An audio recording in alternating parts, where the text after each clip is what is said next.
ലോകത്തിൽ തന്നെ അക്ഷരദേവതകളെ പ്രതിഷ്ഠിച്ച ഏക ക്ഷേത്രമാണ് തിരുവനന്തപുരം പൗർണമികാവ് ദേവീക്ഷേത്രം. അക്ഷരദേവതകളെ പ്രാർത്ഥിക്കുന്നതോടെ സകല ഐശ്വര്യങ്ങളും വന്നു ചേരുമെന്നാണ് വിശ്വാസം. 2 വർഷം മുൻപായാണ് അക്ഷരദേവതകളെ പൗർണമിക്കാവിൽ പ്രതിഷ്ഠിക്കുന്നത്. ദേവതകൾക്ക് മുന്നിലായി 51 വിളക്കുകളും കത്തിജ്വലിച്ച് നിൽക്കുന്നുണ്ടാകും.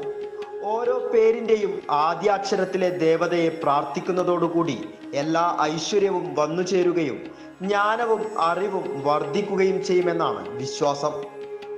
അക്ഷരദേവതകൾ ഓരോ അക്ഷരത്തിൻ്റെയും പേര്, ഉദാഹരണത്തിന് ബിജുകുമാർ എന്ന പേരിൻ്റെ ആണെങ്കിൽ ആദ്യ അക്ഷരം ബി ആണ് വരുന്നത്. ആ ബി എന്ന അക്ഷരത്തിൻ്റെ മുന്നിൽ ആ ദേവതയെ പ്രാർത്ഥിക്കുന്നതോടുകൂടി ആ ദേവതയുടെ സകല ഐശ്വര്യങ്ങളും ലഭിക്കുകയും അതിലേക്ക് ജ്ഞാനവും അറിവും ഇവർക്ക് അധികം വർദ്ധിക്കുകയും ചെയ്യുന്നു. അങ്ങനെയാണ് അക്ഷരദേവതകളുടെ സങ്കല്പം.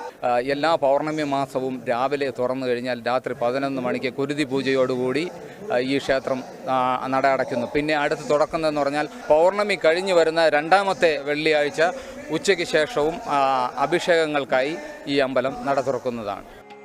മറ്റ് ദേവതകളിൽ നിന്നും വ്യത്യസ്തമായി മഞ്ച്, ലഡു, ജിലേബി, ഐസ്ക്രീം എന്നിവയാണ് അക്ഷരദേവതകൾക്ക് നിവേദ്യമായി സമർപ്പിക്കുന്നത്.